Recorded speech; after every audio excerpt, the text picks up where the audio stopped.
Oui, shalom mes bien-aimés dans le Seigneur. Voilà, nous sommes revenus très rapidement pour finir avec ce message, pour parler de la sanctification. Comment demeurer, comment maintenir une vie de sanctification sur la terre dans l'attente du retour du Seigneur Jésus-Christ. C'est très important. Comme nous l'avons dit, la Bible dit, recherchez la paix et la sanctification sans laquelle personne ne verra Dieu. Donc, j'ai recherché la sanctification, je l'ai trouvée. Maintenant, il faut que je demeure dans cette sanctification jusqu'au retour. Souvenez-vous que le Seigneur Dieu dit, dans Ézéchiel, si je dis à quelqu'un que tu mourras, et que, après avoir entendu cette parole, la personne se répand et il abandonne les péchés, moi, Dieu, je ne le tuerai plus. Tandis que si je dis, de la même façon, si je dis à quelqu'un que je le bénirai et qu'il abandonne la justice pour vivre dans la méchanceté, il ne sera plus béni. C'est comme ça que, bien-aimé, je peux me sanctifier. Aujourd'hui, la sanctification doit continuer.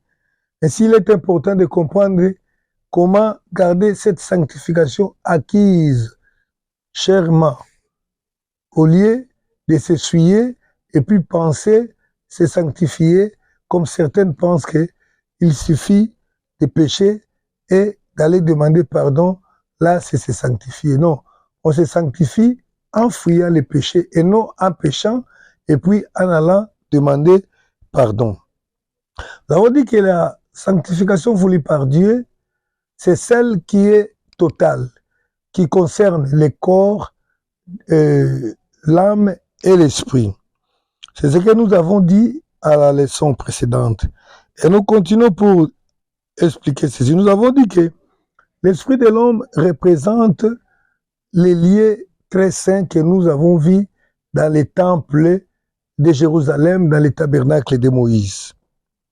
Or, l'esprit, c'est le siège de l'intelligence, le siège de la raison de l'homme. C'est au niveau de notre esprit que nous comprenons les choses. C'est au niveau de notre esprit que nous avons la capacité de distinguer ce qui est bien et ce qui est mal. C'est ça, l'esprit de l'homme.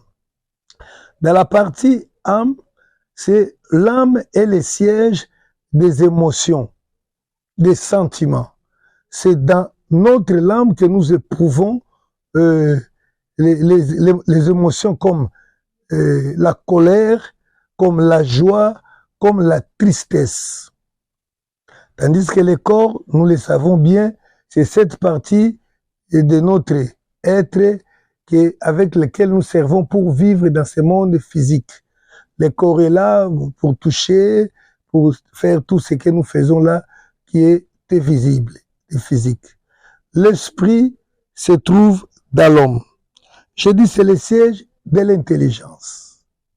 Mais j'aimerais d'abord dire une chose. Nous devons comprendre que l'esprit de l'homme et l'âme de l'homme se nourrissent de deux choses.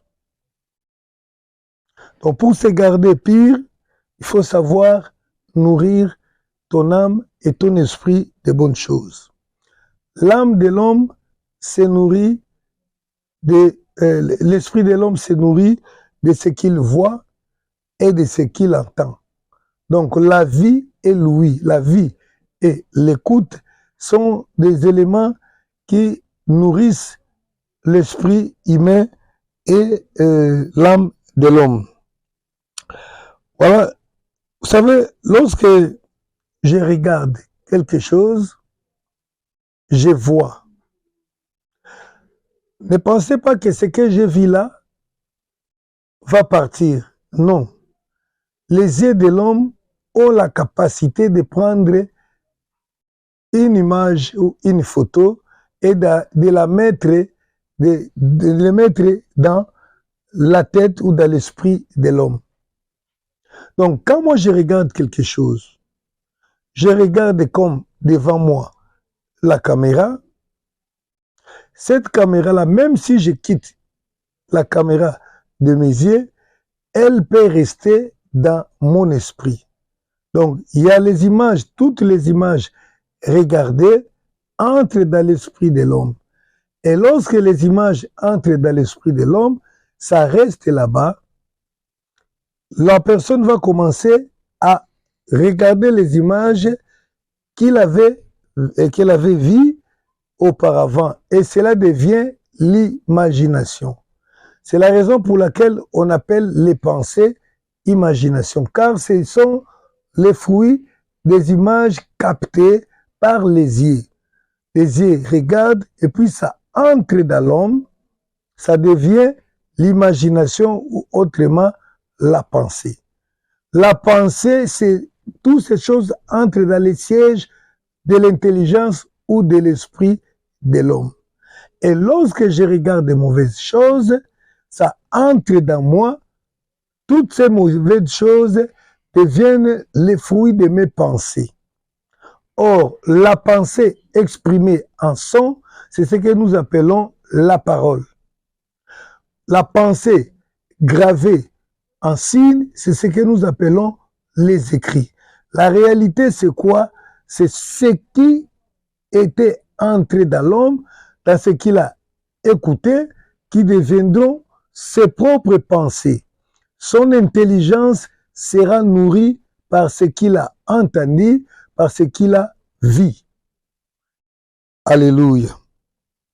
Or, pour que nous soyons sanctifiés, bien-aimés, et que nous demeurons dans cette sanctification, notre intelligence doit être renouvelée. Bien-aimés, nous étions païens avec l'intelligence païenne, où nous pensions que prendre de l'alcool, s'enivrer était bon, où nous pensions que avoir les désirs pour la femme d'autrui était normal. Nous avions des pensées parce que nous avons écouté ce qui se disait autour de nous, parce que nous avons vu les choses faire. Cela est entré dans notre pensée, dans notre esprit, est devenu notre intelligence même. C'est pourquoi, bien-aimé, il te faut le renouvellement de l'intelligence. Le Saint-Esprit vient nous renouveler. Romains chapitre 12, verset 2. Romains chapitre 12, verset 2, la Bible dit ceci. Je vais lire ça. La Bible dit, je vous exhorte, frères, bon non, verset 2, ne vous conformez pas au siècle présent, mais soyez transformés par le renouvellement de l'intelligence, afin que vous discerniez quelle est la volonté de Dieu, ce qui est bon, agréable et parfait. C'est l'intelligence, comme j'ai dit, qui nous montre ce qui est bon et ce qui est mauvais. Or, pour comprendre ce qui est bon et mauvais, il faut que l'esprit de l'homme soit renouvelé. L'intelligence soit renouvelée. L'intelligence se renouvelle lorsque nous devenons enfants de Dieu. L'Esprit de Dieu habite en nous. Et lorsque nous nous nourrissons de la parole de Dieu, nos pensées, nos images, les images qui entrent dans nous, qui demeurent dans nous, seront des images pures. Des images qui vont produire des pensées, des imaginations qui seront pures aux yeux de Dieu. Philippiens chapitre 4, verset 8. Philippiens chapitre 4, verset 8. Voilà, la Bible dit, au reste, frères, tout ce qui est vrai, tout ce qui est honorable, tout ce qui est juste, tout ce qui est pur, tout ce qui est aimable, tout ce qui mérite l'approbation, tout ce qui est vertueux et digne de louange, soit l'objet de vos pensées. Mais si tu veux être saint, tu veux demeurer saint devant Dieu, commence à travailler tes pensées. C'est-à-dire, tu ne peux qu'avoir des pensées, des choses qui sont honorables. Tu ne peux pas être là en train d'injurier dans ta tête, de penser des choses qui sont pas dignes d'être écoutées par les gens, ne peuvent pas être dans ta tête. C'est pourquoi la Bible dit que tout ce qui est honorable, tout ce qui est juste. Donc tu ne peux pas rester là, silencieux, en train de mijoter l'injustice dans ta tête, en train d'avoir des pensées impires. Tu es là, tu regardes une femme, tu regardes, tu dis, ah, cette femme, si je l'avais, cet homme, ah, si j'avais cet homme. Bien-aimé, c'est pourquoi le Seigneur, lorsqu'il est venu, il a commencé à condamner l'adultère dès sa source, dans l'imagination, dans les pensées. Et je vous ai dit que cela entre généralement par les yeux et les oreilles. Donc, il faut que les pensées soient propres, que tes pensées soient renouvelées.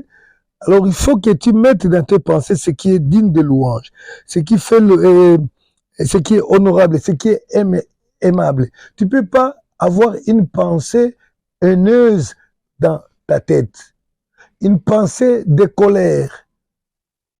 Oui. Donc, il faut que toutes ces choses-là soient des choses honorables, des choses dignes de louange dans ta tête. C'est ainsi, c'est là, lorsque tes pensées seront traduites en son, seront exprimées en son, les paroles seront aussi les paroles saines. Lorsque tes pensées seront gravées comme symbole sur les papiers, ça sera également des pensées saines, propres. Voyez-vous, les dessinateurs, les artistes qui produisent soit les images de la pornographie, de la nudité, de la mort, des histoires comme ça, c'est tout simplement les fruits de leur imagination. Alléluia. C'est ainsi il y a les écrits impires, les romans impires, les lectures impires, beaucoup de choses là. Donc, il faut commencer à purifier d'abord cette partie-là. Et dans l'âme, il faut purifier aussi l'âme. Il faut éviter, Philippiens chapitre 2, versets 3 et 5. Voilà, Philippiens chapitre 2, versets 3 et 5, je lis. Bon, ne faites rien par l'esprit de parti pris ou par vaine gloire, mais que l'humilité vous fasse regarder des autres comme étant au-dessus de vous-même. Verset 4, que chacun de vous, au lieu de considérer ses propres intérêts, considère aussi ceux des autres. Verset 5, ce qui nous intéresse plus, hein, que chacun de vous, au lieu de considérer, ayez en vous les sentiments qui étaient en Jésus-Christ. Les sentiments qui étaient en Jésus-Christ doivent habiter en nous. Éphésiens chapitre 5, verset 4. La Bible dit ceci, qu'on n'entende ni paroles déshonnêtes, ni propos insensés, ni plaisanteries, ni choses qui sont contraires à la bienséance. Alléluia. Donc je voulais dire ceci. L'âme qui restera sanctifiée devant Dieu, c'est l'âme de la personne dont l'esprit est déjà sanctifié, et la personne là a commencé à avoir le même sentiment qui était dans le Seigneur. C'est-à-dire quoi? Les choses qui réjouissent le Seigneur doivent être les choses qui me réjouissent. Parce que j'ai dit, l'âme c'est le siège des sentiments et des émotions. Les choses qui donnent colère à Dieu doivent moi aussi me mettre en colère. Les choses qui réjouissent Dieu doivent réjouir mon cœur. Mais c'est facile de comprendre que cette personne n'est pas sanctifiée de son âme. Comment? Lorsque vous voyez quelqu'un se plaire dans ce que le Seigneur est, donc lui, il est dans la joie.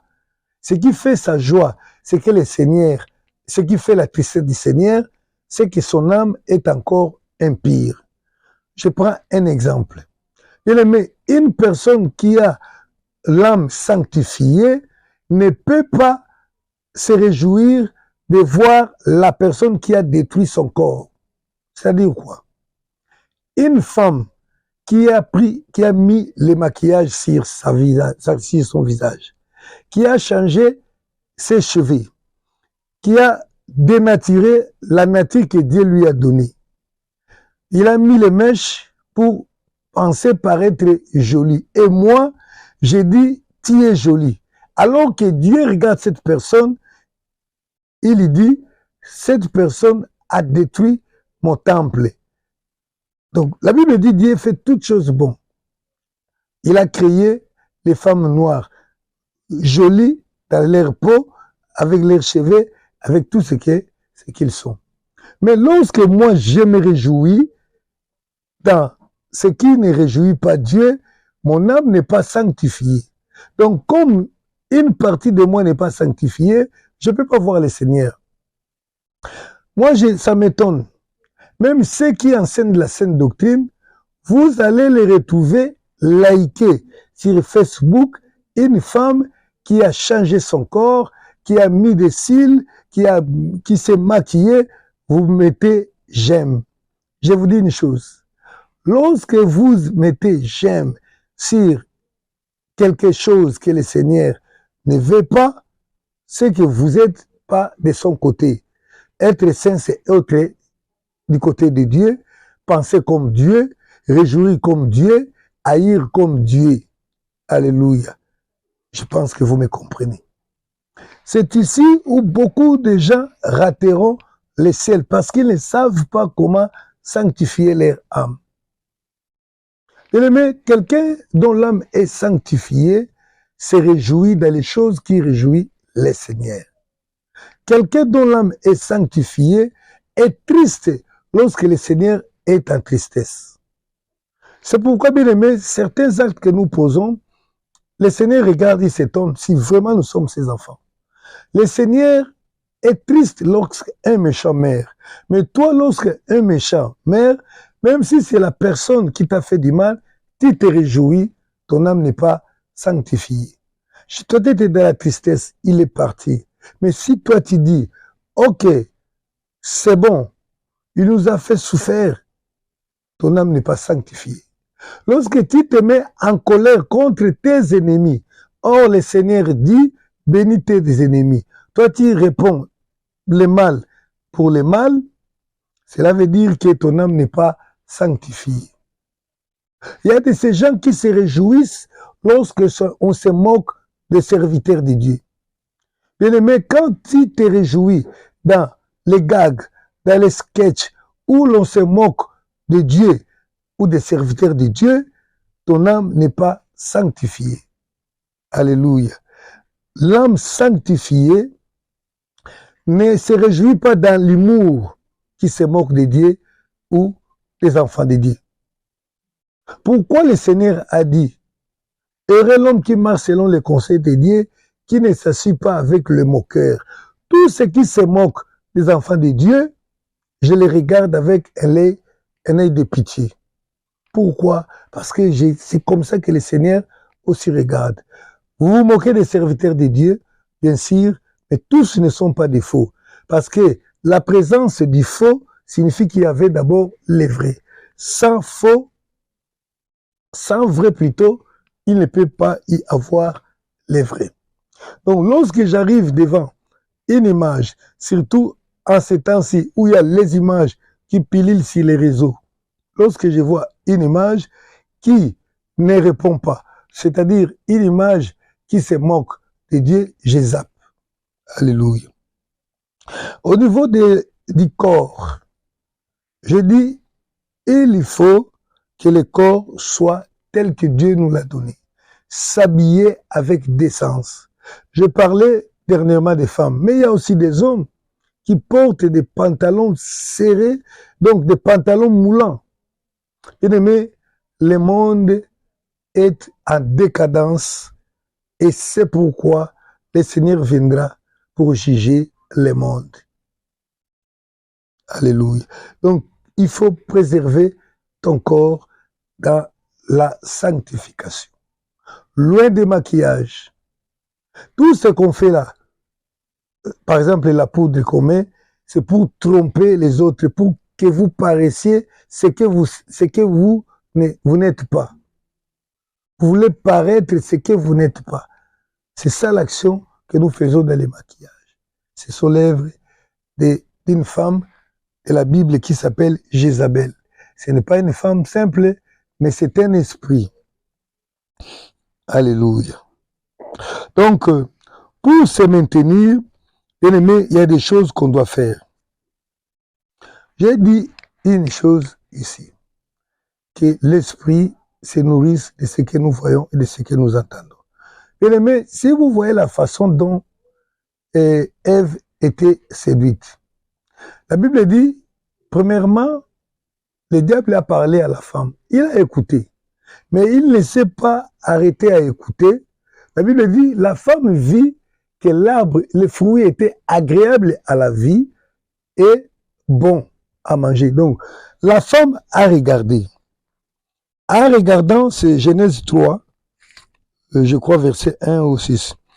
En regardant, comme la femme regardait, c'est en ce moment-là qu'il a vu que ces fruits étaient agréables à manger et à regarder. Bien aimé, les regards ont une grande influence dans la vie de l'homme. Genèse 3, 1. Le serpent était le plus rusé de tous les animaux des champs que l'Éternel Dieu avait fait. Il dit à la femme, Dieu a-t-il réellement dit, vous ne mangerez pas de tous les fruits du jardin? Verset 6, la femme vit que l'arbre était bon à manger et agréable à la vie. La femme vit que l'arbre était bon à manger et agréable à la vie. Donc, le goût là, la saveur là, la femme la vit en regardant. Il vit que c'était bon et agréable à la vie. Agréable à la vie. Bien aimé, aujourd'hui, le diable utilise cet aspect agréable à la vie. Vous savez pourquoi, je dirais, les capitalistes organisent les foires. Les foires, quand on organise une foire, ce n'est pas avec l'idée de vendre directement. Mais ils savent que en te montrant, quand tu vas regarder, ça va attiser la convoitise. Tu verras et puis tu sentiras que c'est agréable à la vie, c'est bon à utiliser. Et après, tu vas prendre ça. Alléluia. Ézéchiel nous raconte l'histoire. Ézéchiel 23, je ne veux pas lire. 23, 13 à 18 nous raconte l'histoire des enfants d'Israël. La Bible dit qu'ils avaient vu les images des garçons babyloniens qui avaient les images peintes torse nu. Par le simple fait de regarder, cela a attisé la convoitise, l'impudicité, et ils sont allés jusqu'à Babylone pour aller chercher ces hommes-là et faire l'impudicité avec eux. Tout cela a été déclenché par la vie, par les regards. Bien aimé, l'écoute également détruit l'homme. Quand vous écoutez la chanson, que ce soit une chanson païenne, si vous vous laissez écouter cette chanson, elle est capable, bien aimé, de vous déstabiliser vos émotions. Vous pouvez sentir la chair de poule. Bien que la chanson n'est pas dédiée, vous pouvez sentir la chair de poule, vous pouvez sentir des sentiments là, comme un sentiment d'amour, un sentiment soit de haine, selon la musique que vous écoutez ou les paroles que vous écoutez. Je me souviens de ce qui s'est passé une fois avec moi. J'étais en train d'écouter la radio, une émission à la radio. Pendant que je dormais, j'étais déjà au lit. Comme nous avons l'habitude ces derniers temps, avec les écouteurs, j'ai suivi la radio, il y avait une émission. Et pendant que je suivais, le sommeil m'a pris. Je suis parti et l'émission était finie. on a commencé à jouer la musique mondaine. C'était la musique de Papa Wemba, un musicien que vous connaissez. Alors, c'était une musique douce. Hein? Alors, j'étais dans les sommets, mais j'ai senti comme j'étais en train de chanter la chanson du monde. Au même moment, le Seigneur m'ouvre les yeux. Je voyais mon corps était devenu comme quelqu'un qui avait la lèpre. Je voyais mon corps était rempli de la gale, de la saleté. Et puis, je me dis, mais comment je peux être impur comme ça? Je me suis réveillé, je me suis retrouvé en train d'écouter cette musique-là. J'ai compris que cette musique m'avait souillé. Bien aimé, même la musique-là, les paroles, ça peut te souiller, te susciter en toi l'envie, la sensualité, la colère, toute l'humeur. C'est pourquoi, pour se préserver pur, suivez bien, premièrement, tout n'est pas à regarder ou à voir. L'enfant de Dieu, le sanctifié, ne regarde pas tout. Toi, tu regardes tous les films, tu regardes toutes les images qui défilent sur ton téléphone, tu ne seras jamais saint. Job 33, 1 nous montre l'expérience ou bien la sagesse d'une personne que Dieu a agréé, Dieu a déclaré juste intègre, Job. Job s'était dit quoi? Job a dit que j'ai fait un pacte avec mes yeux que je ne regarderai pas une jeune fille. Voyez-vous, une personne comme Job, qui avait beaucoup d'argent, un homme reconnu, un grand homme dans la société, mais il dit ceci à lui-même, pour préserver sa sainteté, sa sanctification, il dit, Job 33, verset 1.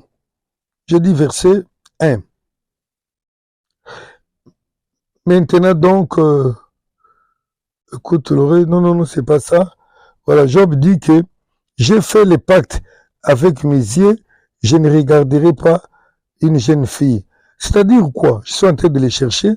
Donc, Job, voyant que, voilà, c'est 31, c'est pas 33, je me suis trompé, c'est Job 31, 1.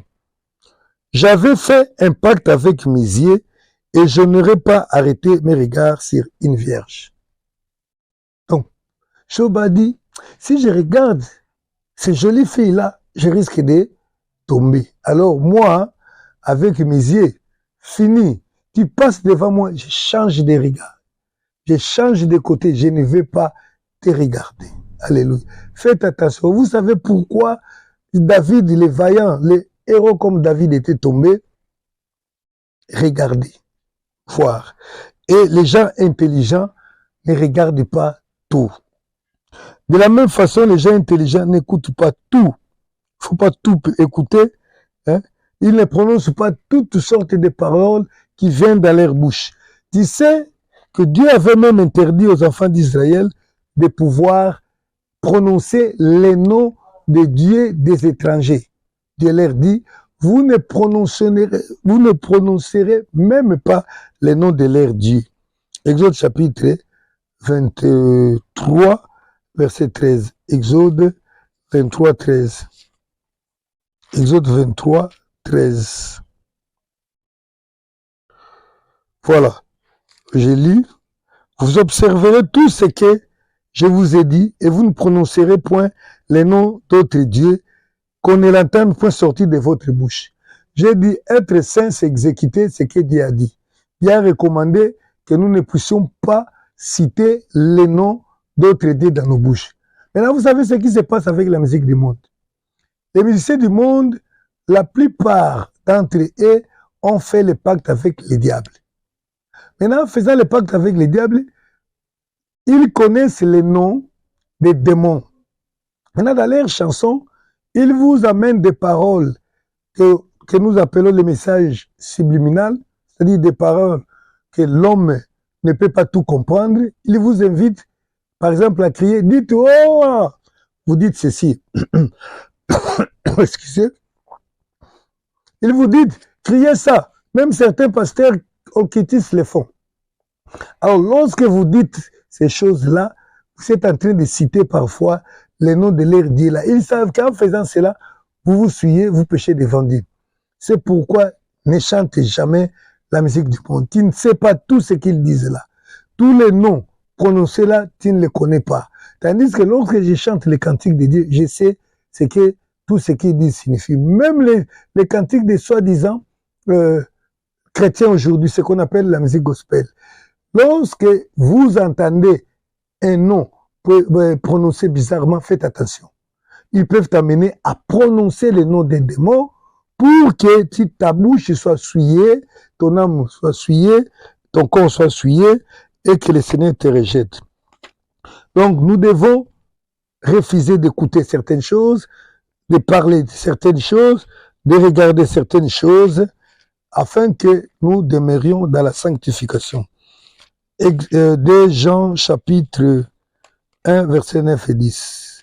Pour finir là, voilà, le temps est arrivé à la fin. Voilà. 2 Jean 1, 9 à 10.